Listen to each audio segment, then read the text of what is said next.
Бүгүнкү жыйында айыл өкмөттөрүнүн башчылары, айыл өкмөттөрүнүн социалдык адистери, айыл башчылары, имамдар, райондук аймагындагы мектептер, социалдык педагогдору, социалдык кызматкерлер, ФАПтардын үй бүлөлүк дарыгерлик топторунун башчылары, милиция аймактык укуктуу өкүлдөрүн чакырган. Чакырган жолушу негизинен толугу менен келишти. Анда эмесе чогулушту баштоого уруксат бересиздерби? Баштадык анда. Биринчи сөз күн тартибинде биринчи маселе боюнча билдирүү жасоо үчүн Караколжо райондук эмгек социалдык камсыздоо жана миграция башкарма үй бүлө жана балдарды коргоо бөлүмүнүн башчысы Бөкөтаева Бегайга жеке көрүнөт. Саламатсыздар, урматтуу Муса Сайыпович жана жалпы чогулуштун катышуучулары.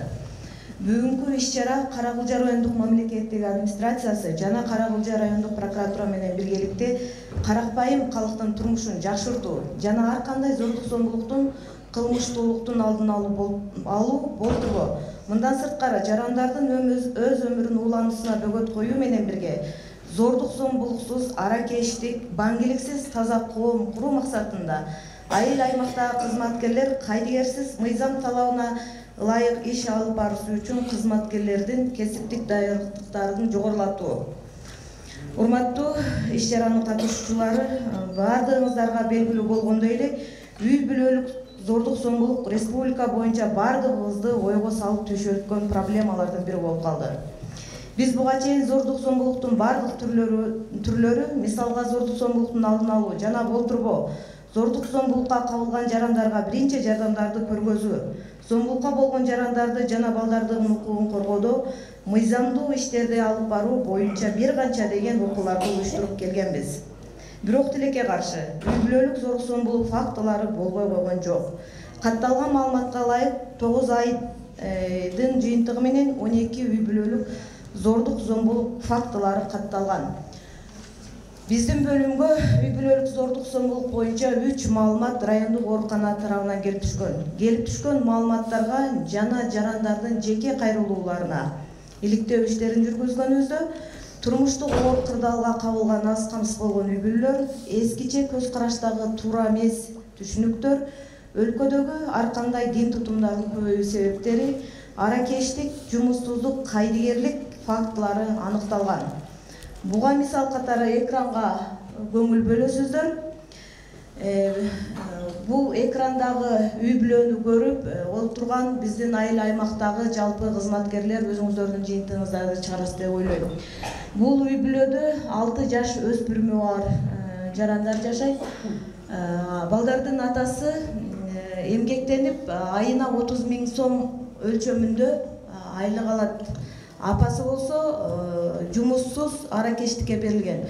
Өзүңүздөр көрүп тургандай, экранда көрүп тургандай, балдарга туура эмес дагы тарбия берип, балдарга камкордук жасаган эмес да. Бул көрүнүш биздин районубуздун борбору болгон айыл аймакта болуп аткандан кийин башка айыл аймактарда болбой койгон жок деп айтсак болот. Бул үй бүлө боюнча биздин райондук ички иштер бөлүмү дагы, райондук оорукана, айыл өкмөт башчылары, билим берүү бардык мекемелер билип, бул үй бүлө боюнча тааныштыгы болгон дагы биздин кызматкерлер бул үй бүлө боюнча кандай иштерди алып баруу маселесин билген эмес. Качан гана балдар коргоо бөлүмү бул үй бүлө боюнча маалымат алганда, балдар иштери боюнча комиссиясынын төрагасы Муса Сайыпович жана комиссиянын мүчөлөрү менен биргеликте бул үй бүлөгө барып заседание өткөрдүк. Ошондо үй бүлөгө балоо жүргүзгөнүбүздө турмуштук оор кырдаалдагы кооптуу үй бүлө болуп эсептелет. Бул үй бүлөнүн абалын көрүп туратасыздар. Эми ушул үй бүлөнүн ичиндеги балдардын абалы кандай болуп атат? Ушул үй бүлөдөгү санитардык абалы өтө начар. Ал боюнча балдардын ден соолугуна, өмүрүнө коркунучтуу жагдай жаратылат. Анын ичинде эң чоң баласы 9-класс болуп акыл эсин таанып калгандыктан бул үй бүлөдөн чыгуудан намызданган да. Бул үй бүлөдөн мен чыгып, кантип мектепке барам, досторум көрсө, башка көрсө эмне дейт деп туруп, ушул үйдүн короосундагы контейнерде жатып жүргөн. Сабакка бардым деп үйдөн чыгат дагы контейнерге кирип жатып жүргөн. Контейнердин абалын көргөзбөсөң, могу жерде жатканда бала жашырынат. Анан бала сабакка барбай калганда соцпедагогдор келип, ушул жерден баланы таап, окууга тартып жүргөн. Элестетип көрүңүздөр кандай кооптуу экендиги. Бул үйгө кирип дагы сүйлөшүүлөрдү жүргүзгөнүбүздө балдардын атасы айтат, бул башка бөлмөлөрдө бизге бейтааныш жарандар келип кетип турат дейт.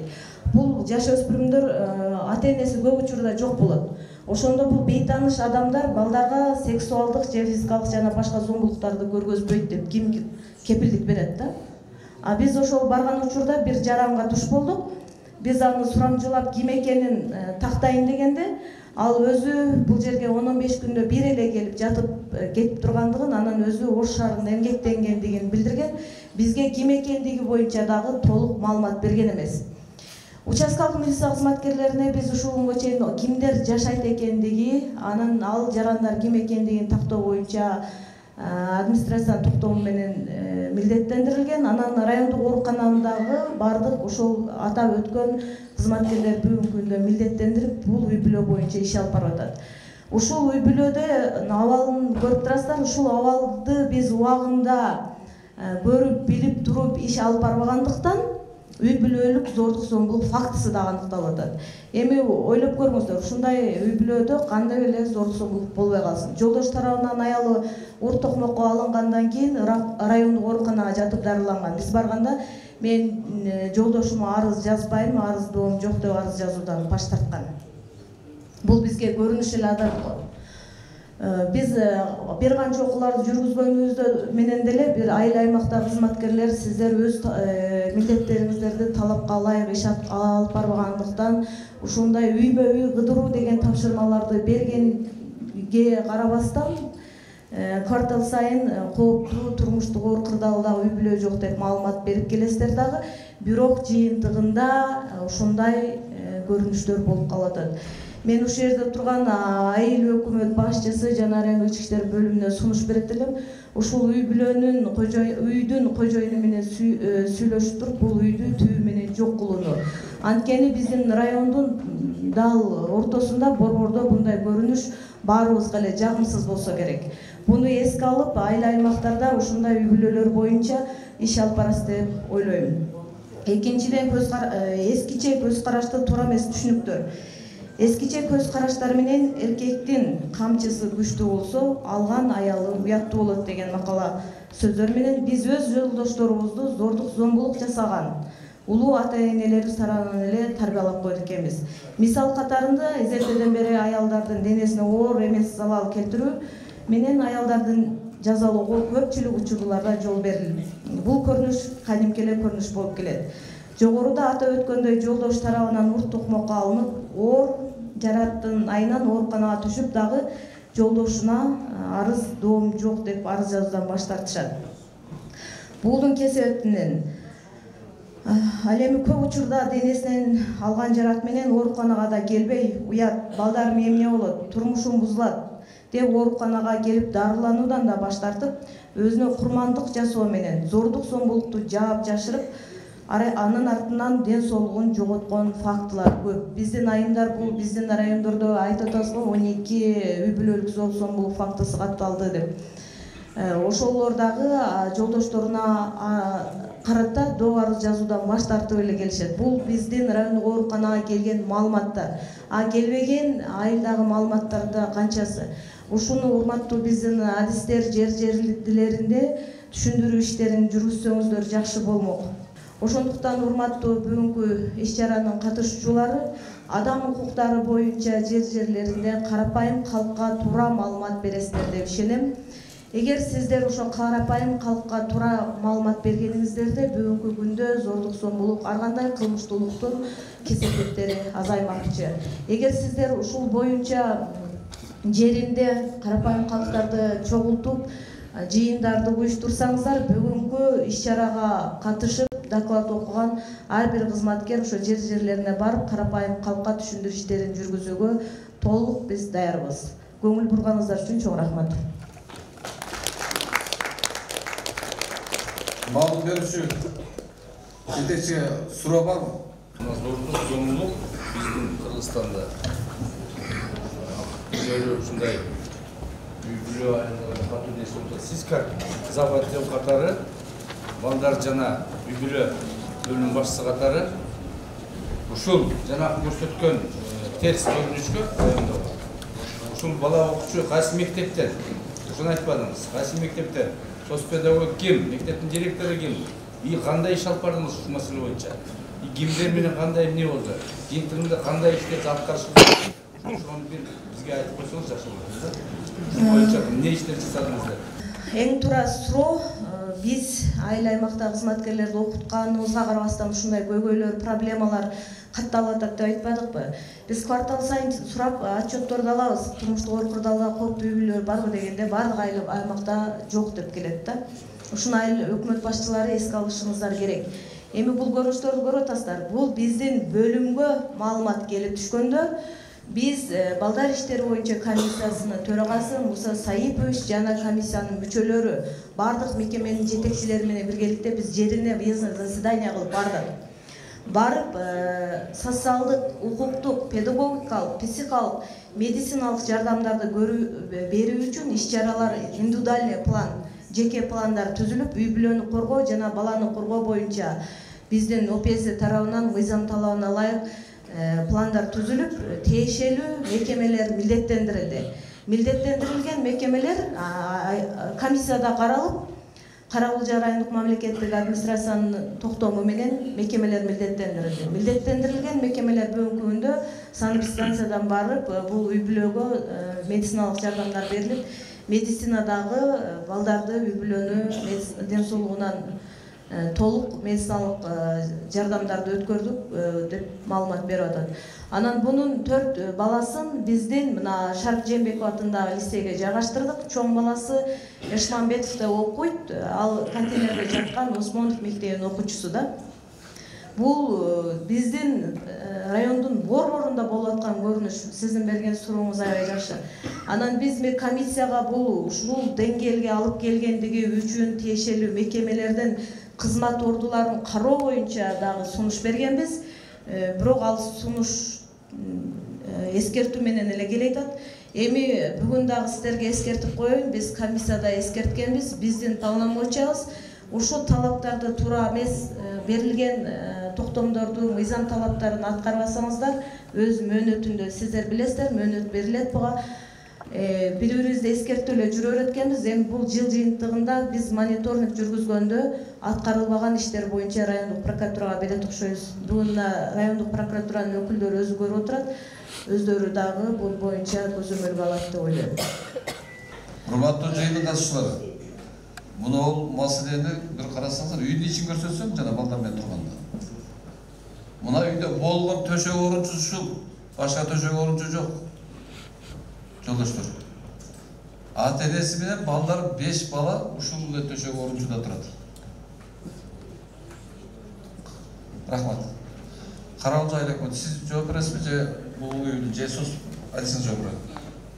Бул семья боюнча бул үй бүлө мүчөсүнүн атасын жакшы тааныйм. Бул райондо эң күчтүү электрик болуп иштейт. Өзү билим албаса деле бул аяндай ар жагынан кыйын бала да, арак ичпейт, тамеки чекпейт дегендей. Бирок аял ушундай аракечтикке берилип кеткен экен.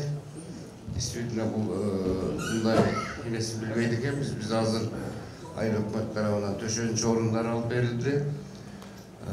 Бир айга жете турган продуктыларын алып берди. Анын сүрөттөрүн баарын сизге жөнөткөнбүз. Анан ошондой эле сайдан жанагы таш кескен заводдун баласы үй салып берем деген ошол жерден чек тактап бердик. Уктуңдар жолдоштор мына. Буну айтып аткан себеп дагы медицинага сөз береличи, чынара Ташболатка келиңизчи. Бул үй бүлөнүн биз медициналык кароодон өткөрүп, азыр апасынын боюнда бар, дагы беременность 5-6 недель. Эме кылайлы десек болбой койду, төрөйм депчи, мейли Алла Таалам эмне кылса төрөп биз көзөмөлгө алдык. Анан балдардын бүт медициналык кароодон өткөрүп, бүт специалисттерден өткөрдүк. Балдардын баардыгы дени сак. Ошо 6 баласы баардыгы дени сак, эч жери оорубайт. Гемоглобиндери баардыгы 120дан 130дан. Бүт эмелери жакшы, параметрлери бүт физикалык, психикалык параметрлер бүт өткөрүп баардык эмелерден азыр биз номер 2 бул жер мурда номер 1 үй бүлөлүк дарыгерлер тобунда учетто турат эле. Бул жанагы больница жак тарапта. Эми азыр бул жака көчүп келгенде номер 2 үй бүлөлүк дарыгерлер тобуна кайра каттоого алынып, уже биз тыкыр көзөмөлдөп жатабыз. Ошондой эле больница тарабынан биз 4 матрас, 4 подушка, 4 эме бердик. Жанагы жамылган төшөктөрдү бердик. Ушу тыкыр көзөмөлдө алып атабыз. Азыр биз ушу аялынын беременностун үчүн биз жакшы эс-анаман төлөтүп алыш керекпиз. Андан кечээ мага келгенде мен сурасам, эме деп атат, мен бир квартира таптым, жакын арада ошол квартирага көчүп чыгам деди. Рахмат, суроо барбы? Сиздерге биз ушул үй бүлөнү көрсөткөн алганыбыз себеби, мынакей үй бүлө бар жок айылдарда жөн эле баягы биз өзүбүздүн милдетибизди ушу залда отурганыбыз унутуп калып атабыз да. Баягы кыдыруу ушул үй бүлөнүн мектепке келген, кеткени, жашоо шартын ар бирибиз ушу жерде отурган бирибизге айтып, кабар берип жүргүзө турган иш да бул. Ушуну жасабай койгондуктан болуп атат. Мына көрүп атасыздар, кыска мөөнөттө болбой турган иш болуп атат. Мына ички иштер бөлүмүнөн 2 адиси ошол күнү келип, тез аранын ичинде наркологиядан өткөзүп көрдү. Дагы мас болуп жүрбөсүнчү деп. Эскертүүнү берди, ушу биринчи ишибиз. Мынакей. Ушу ички иштер бөлүмүнүн балдарына рахмат. Ага чейин биз менен үйдүн ичине киргизбей, ар түрдүү сөз айтып, биз менен урушуп атышты. Органдын балдары алып барып, текшертип келгенден кийин жакшынан сүйлөп калды. Баламды эч жака бербейм деп келди. Мына көрдүңүздөр, ушул үйдө кантип жашайт балам. Жок дегенде ушу 4 бала, 3 бала азыр мына мектепте окуп атат. Таза кийинип, таза жатаканасы, жок дегенде тамак 3 мал өз мезгилинде ичип атат. Билим алып атат балдар. Китеп окуй турган эч кандай сабак окуй турган шарт жок экен. Ана вагондун ичинде жатып алып окуйт экен. Залга кетип, мына вагондун ичинде жатат экен. Абдан уяттуу, намуздуу бала экен, бизден суранды. Мен мектепке жакшы окуйм, мага уруксат бериңиздер, мен үйдө болоюн. Кичинесин бакчага орноштурду мынакей. Медицинадан толук кароодон өттү. Айыл өкмөт ошол күндөн баштап көзөмөлгө алып, толук менен 1 айлык продукциясын берип, төшөк орнусу менен камсыздап берди мынакей. Бүгүнкү күндө жерин, участкасын таап берип, 7 сотикке жерин токтомун чыгарып, азыр госактысын берип алдында турат. Ушуну үйлөгөн. Ал бала биз өзүбүз үй салып алалы деп атат. Сиздерге кыскача дагы бир маалымат. Кайра айтышка туура келди бул үй бүлө. Ушундай нерсе болбосун деп ушул залга чогулуп атабыз барыбыз. Урматтуу жолдоштор, башка сөз жокпу? Биринчи маселе боюнча. Барып келиңиз. Саламатсыздарбы? Бүгүнкү жыйындын катышуучулары, мен райондук ички иштер бөлүм башчысы болом. Көбүңүздөр эми таанып деле калдыңыздар. Атым Марат, фамилиям Шайбек.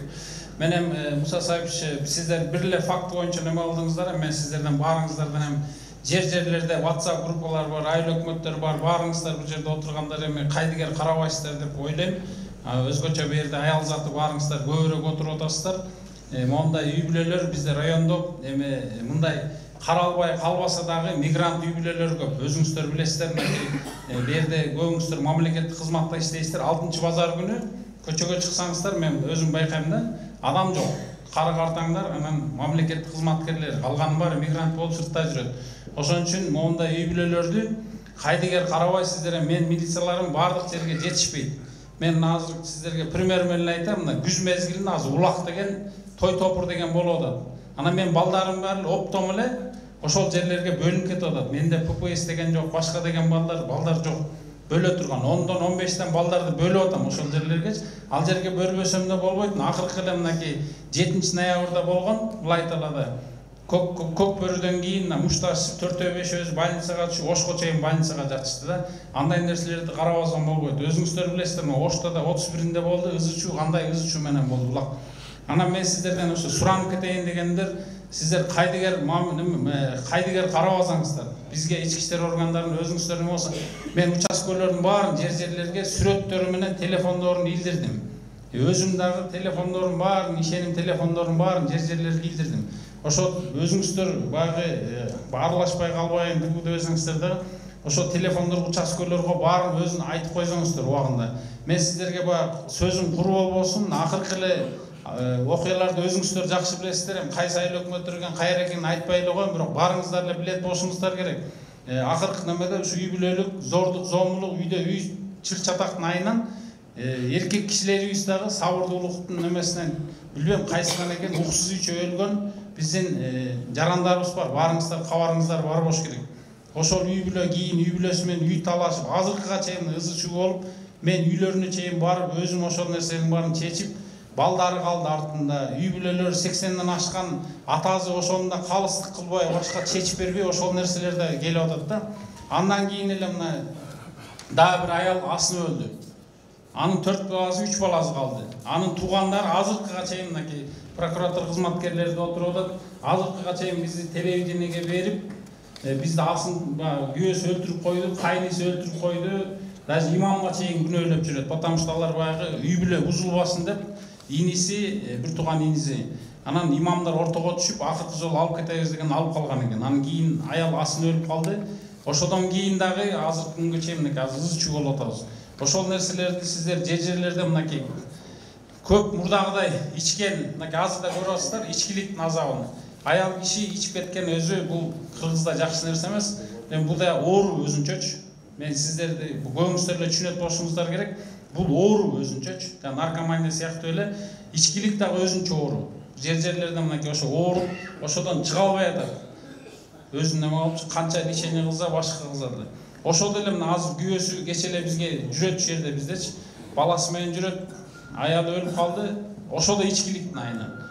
Кайын журту келип аны сабаган, башка кылган, ызы чуусу көп да. Ошо жерлерде сиздер биз эми көрбөй калышыбыз мүмкүн. Мен айтып атпайм, иш чарага Ошко кетип калабыз, бияка кетип калабыз. Ошо жерлерде телефондор бар, мен кайра повторно да билдирем. Ошону кайдыгер карабай, чогуу эме кылсак, анан комиссияда баарыбыз Муса Сайыпович ондай нерселер сиз айткандай бардык десем мен өзүм карап сигнал берем. Ошол жерлерде айыл өкмөттөрүнө сиздер менен чогуу чара, иш чара көрөбүз деген ойдомун. Рахмат баарыңызга. Рахмат. Башка сүрөчү жокпу? Биринчи маселе боюнча. Анда экинчи маселе көтөрөлү. Экинчи маселе боюнча. Söz anda Karaoğlu rayonluk prokuraturalığın uluk jardamчысы Нурболот уулу Алтынбекке söz берилет. Саламатсыздарбы? Муса Сайыпович, бүгүнкү жолугушууга катышуучулары.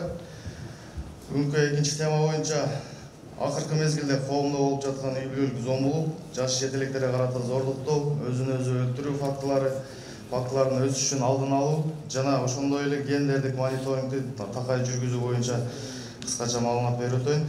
Кыргыз Республикасынын Конституциясында белгиленгендей адам укуктары жана эркиндиктери ажыратылгыс жана алар ар бир адам төрөлгөндөн баштап таандык.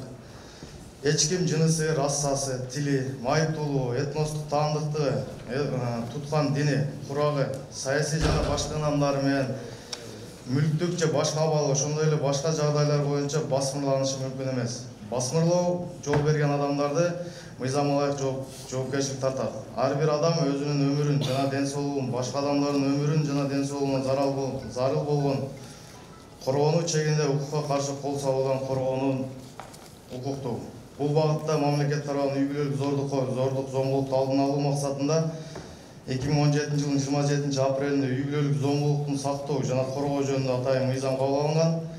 Мыйзамга ылайык адам укуктары жана гендердик теңчилик жаатында мыйзамдардын жана эл аралык стандарттардын сакталышы, үй бүлөлүк зомбулуктун сактоонун жана коргоонун жеткиликтүүлүгү, теңчилиги, адам укуктарын жана коргоонун жеткиликтүүлүгүнүн теңчилиги, үй бүлөлүк зомбулук келтиргендик үчүн жоопкерчилик алдын алууга багытталгандык, мамлекеттик органдардын жана жергиликтүү өз алдынча башкаруу органдарынын жарандардын үй бүлөлүк зомбулуктан коргоо укуктарынын сакталышынын жоопкерчилиги, үй бүлөлүк зомбулуктан сактоо жана коргоо коомчулуктун катышуусу, өндүрүштө жазык иш, жоорук башка иш бар экенине карабастан үй бүлөлүк зомбулуктун коргоо жөнүндө көрсөтүлгөн. Үй бүлөлүк зомбулук дегенге токтолуп өтсөк, бул үй бүлөдөгү зомбулук үй бүлө мүчөсүнүн башка үй бүлө бир мүчөсүнө, анын ичинде жаш балдарга, кары картаңдарга алардын укуктарын жана эркиндиктерин шек келтирген, ага физикалык же психикалык жактан азап келтирген үй бүлөнүн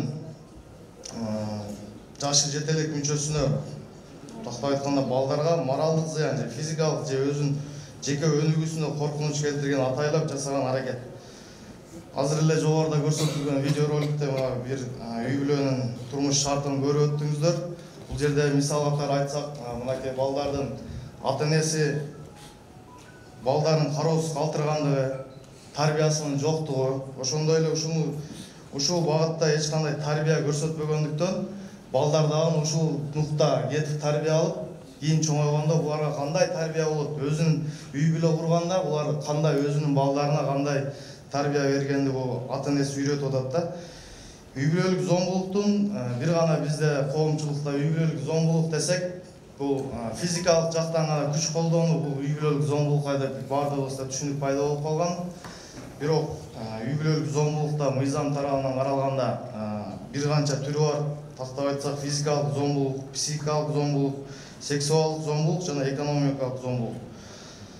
Акыркы бул 2023 жылдын акыркы айларын эле алганыбызда биздин районду алсак, көпчүлүк учурда аялдарга карата зомбулук жасалгандар бул экономикалык жактан зомбулуктар жасалып атат. Тактап айтканда, бирөөсүнүн аялдардын кол телефонун алып урдап коюу, акчасын урдап алып коюу, ошол зомбулук болуп атат дагы. Анан көпчүлүк учурларда биз эркектер кайдыгер мамиле жасап, үйүнөн мисал алсак, мал урдалса, же бир кандай уурулук боло турган болсо, бул өзү барып милиция органдарына кайрылбастан аялын түртүп коюп атат. Сен бар, сен арыз жаз, башка бол деп, ошонун негизинде аялдарга карата жасалган кылмыштуулук өсүп кетип атат да. Үй бүлөлүк зомбулуктарга кабылгандар кимдер кабылат? Эреже катары үй бүлөлүк зомбулук үй бүлө чөйрөсүндө болот. Көбүнчө үй бүлөлүк зомбулук аялдарга, балдарга, кары картаңдарга, ден соолугу мүмкүнчүлүктөрү чектелүү адамдарга карата жасалат. Үй бүлөлүк зомбулуктун курмандыгы бул башында айтып өткөндөй физикалык, психикалык же башка бир зыянга учураган адамдарды эсептелинет. Үй бүлөлүк зомбулукка курмандыгына кабылган адамдар кандай укуктарга ээ болот? Биринчиден эле эгерде үй бүлөлүк зомбулукка кабылган болсок, бизде ички иштер органдары бар. Ички иштер органдарына барып кайрылышыбыз керек. Ал жерде атайын коргоо ордери берилет. Коргоо ордеринин алкагында бул үй бүлөгө ким кандай зордук көрсөткөн болсо, аны жоопко тартуу боюнча ошол үй бүлөнү багы кордук, үй бүлөлүк зомбулуктан алып чыгуу боюнча атайын иш пландар жүргүзүлөт. Экинчиден, бул үй бүлөлүк зомбулукка байланыштуу арызды кабыл алууга жана каттоого, үй бүлөлүк чыр-чатак болгон жерге барып кароо жүргүзүү, тараптарды суроо, жабырлануучуга зарыл кеңештерди берүү. Зарыл болгон учурда үй бүлөлүк зомбулуктан жабырлануучуну медициналык мекемеге же коопсуз жайга жайгаштыруу. Үй бүлөлүк зомбулукту ооздуктоо боюнча чараларды көрүү. Ошондой эле бул милиция кызматкерлеринен тышкары бул мамлекеттик администрациялардын алдында жаш жетелектердин укуктарын коргоо боюнча атайын комиссия бар. Бул комиссия билим берүү, саламаттык сактоо, социалдык коргоо боюнча мекемелердин кызматкерлеринен түзүлүп, үй бүлөлүк зомбулуктан жабыр тарткандарга социалдык колдоо көрсөтүү боюнча өзүнүн иш аракеттерин жүргүзөт. Бул боюнча жаш жетелектердин иштери боюнча да атайын комиссия бар. Бул жаш жетелектер үй бүлөлүк зомбулукка кабылса, комиссияга келип кайрылып түшкөн ар бир материал боюнча комиссия өзүнүн чечимин кабыл алат. Эң катаал жолдору бул ата-энелик укугунан качкан адам ата-энелерди ата-эне укугунан ажыратуу боюнча да чечим кабылданат. Статистика боюнча алып караганыбызда үй бүлөлүк зомбулукка көбүнчө аялдар кабылышат. Башкача айтканда гендердик көйгөй катарын эсептөөгө болот. Үй бүлөдөгү зомбулук жат нерседей кабыл алынбайт. Дайыма эле физикалык зомбулук менен коштолбой, кичине нерседен башталып, мисал айтсак, тарбиялоо, ыкмалары эркиндигинен чектөө, психикалык зомбулук.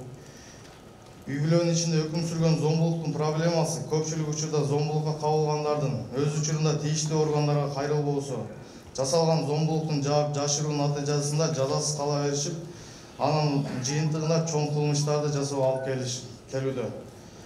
Мисал алсак, үй бүлөдө жаап жашырган зомбулуктун негизинде киши өлтүрүү, денесине оор жаракат келтирүү фактылары да көп катталып келүүдө. үй бүлөлүк зомбулукка кабылгандар жардам берүү үчүн кредиттик борборлорду көбөйтүү, өз учурунда түшүндүрүү иштерин жүргүзүү менен жабыр тарткандарга өз учурунда социалдык, психологиялык жана укуктук жардам көрсөтүү керектигин белгилеп өтүү керек. Азыр кайтып өткөндө үй бүлөдөгү жаап-жашоо бизден бул Кыргыздагы бир көйгөйлүү маселе да, менталитет болуп калган. Үйүндөгүлөр бири-бири менен урушса, аялын бизден уруш болсо, аялы ошол боюнча калат. Эркек жок, мен өйдө турушум керек, сен унчукпа, үйдө отур, үйдө башка кыл, үйдү карашың керек деген бир мына понятияны кылганда мен түшүнүк менен жашап калганбыз да. Ошон үчүн өз аял өзү качан гана кыйналып, жаны кыйналып атса дагы, кой ушул элге уят болбойн, башкалар эмне дейт деген түшүнүк менен жашап, өз учурунда билдирбегендигибиздин кесепетинен азыр жогоруда айтып өткөндөй өзүн өзү өлтүрүү фактылары көп катталып атат. Ошол жакка түрткү берет да. Өзүңүздөргө белгилүү болгондой, үй бүлөдө зомбулук орун алган учурда коргоо ордери боюнча түшүндүрүү айтып өттүм. Гендердик теңчилик. Гендердик теңчилик адамдардын гендерине карабастан бирдей укуктук статусуна жана анын иш жүзүнө ашыруу үчүн бирдей мүмкүнчүлүктөрү, башкача айтканда аялдар менен эркектерге жынысына карабастан жашоо турмуштун саясий, экономикалык, эмгектик, социалдык, коомдук жана маданий чөйрөлөргө катышуу үчүн өз жөндөмдүүлүгүн эркин пайдаланууга мүмкүнчүлүк берилиши. Гендердик теңчиликте адам өзүнүн адамдык укуктарын жана улуттук, саясий, экономикалык, маданий өнүгүүгө салым кошуу, потенциалын жыргалчылыкка ээ болуу укугунан таанып билүү үчүн бирдей теңдеш шарттарга ээ болот. Гендердик теңчилик укуктар менен мүмкүнчүлүктөрдүн бардык чөйрөсүн камтыйт. Тактап айтканда, адам өмүрү үчүн зарыл болгон зарылчылыктар, саламаттыгына кам көрүү, билим алуу жана башка ушул сыяктуу укуктук коргоодон тартып, жеке жана коомдук чөйрөдө чечим кабыл алууга катышуу, ошондой эле коомдун саясий турмушунда өз позициясын билдирүү бардык тармактарга бирдей тамырын жая алат. Биздин райондун аймагында азыр гендердик теңчилик боюнча мамлекеттик органдарда бир канча көйгөйлүү маселелер бар. Себеби айтканда аялдардын жетиштүү түрдө мамлекеттик органдарга, кызматтарга тартылбашы. Ошондой эле мамлекет тарабыбыздан, министрлик кабинетинин тарабынан 2026 жылга чейинки белгиленген гендердик тең укукчулукка жетишүү боюнча атайын иш пландардын негизинде жакында айыл өкмөттөр тарабынан мониторинг жүргүзүп караганда, бул көпчүлүк айыл өкмөттөрдө аял адистердин жетишсиздигинен 90-95, башты 100% бүт эле эркектер иш алып барып атат. Ошондуктан урматтуу айыл өкмөттөр, бу жерде отурасыздар. Муса Сайыпович бир сунуш, ушуну колго алып, билими бар, тажрыйба алуу, ошондой эле жаңы бүтүп келген, окууну бүтүп келген аялдарды дагы өзүнө конкурс жарыялап, мамлекеттик кызматтарга тартуу, коомдук иштерге тартуу боюнча иш-чараларды жүргүзсөк. Ошондой эле гендердик теңчилик менен биргеликте гендердик дискриминация, бул адамдын жынысына же гендерине карабастан басмылоо, ылдык көрсөтүү, кош бойлукка карап дискриминациялоо, аялдардын жумушка албоо же эмгек акысын азыраак төлөө сыяктуу көптөгөн формадагы жарандык укуктарынын бузулушу. Адатта дискриминация белгилүү бир өзгөчөлүктөрү менен адамдардын жактырбоо же кастык сезимдеринен улам бул өзгөчөлүгү бар адамдарга башкаларга караганда жаман мамиле кылууну камтыйт. Эл аралык укуктук көз караш боюнча дискриминация адамдарга жынысы, расасы, жашы, улуттук, дини, саясий көз карашы боюнча адилетсиз мамиле катары түшүнүлөт. Гендердик дискриминация стереотиптер жана гендердик ролдордун улам бир жыныстын башкасына караганда жогору турат деген ишенимин камтылышы мүмкүн. Ошондой эле аялдардын үй бүлөлүк абалын карабастан эркектер менен аялдардын жана саясий, экономикалык, социалдык, маданий, жарандык же башка чөйрөдөгү негизги эркиндиктери тең укуктуулугун негизинде адам укуктарын таанууга, пайдалануусуна же жүзөгө ашуусуна зыян келтирүүчү же жокко чыгаруучу натыйжага ол же болбосо максаттарга ээ болгон жынысына жараша жасалган ар кандай айырмалоо, чектетүү же аларды чектөө болсо. Кыскача ушул. Суроо болсо. Рахмат. Суроо барбы? Баяндоочу. Жокпу? Рахмат. Екінші масала бойынша сөйлей тұрған сөз бар ма? Кімде сөз бар? Түсінікті болды? Рахмат. Анда үшінші масала көтереді. Üçüncü masala boyunca söz Karaolca rayonluk İçki İşleri bölümünün kılmış iyilikte bölümünün opera hizmetkeri Azimбай Романға söz veriledi. Саламатсыздар, бүгінгі жиынның қатысушылары. Кaraolca район аймағында баңгизат низамсыз жүгірту қарсы күресу бойынша алдын алу жана аларды бетін ашу бойынша Karaolca райондық ішкі істер башқармасының 2023 жылдың Ona içinde atkalgan işler boyunca malumat verip etsem. 2023 жылдың ona içinde Karaolca rayonu aymağında negizden Jalpele Kırgız Respublikasının aymağında bangizаттың negizge mıyzamsız жүгүртүүгө каршы аракеттер актуалдуу мүнөзгө ээ болгондугуна байланыштуу бул багытта күчөтүү максатында ыкчам жана алдын алуу иш-чаралары күчөтүлгөн тартипте уюштурулууда. Ошондой эле Ош областык ички иштер башкармалыктын 23 жылдын 24 февралына номер 29 сандуу тескемесинин негизинде Karaolca ички иштер бөлүмүнүн өздүк курамынын негизинде МАК 2023 операциясынын алкагында жалпы 6 операция өткөрүлдү. Артын атып кеткенде Притон, Транзит, Переброс, Допинг жана Кара-Курай деген операциялар жүрдү. Жогоруда аталган ыкчам операциялардын жүрүшүндө баңгизаттын байланышкан кылмыштардан 11 кылмыш ишинин бети ачылды. Ошондой эле Karaolca район аймагында бир кылмыштын бети ачылган.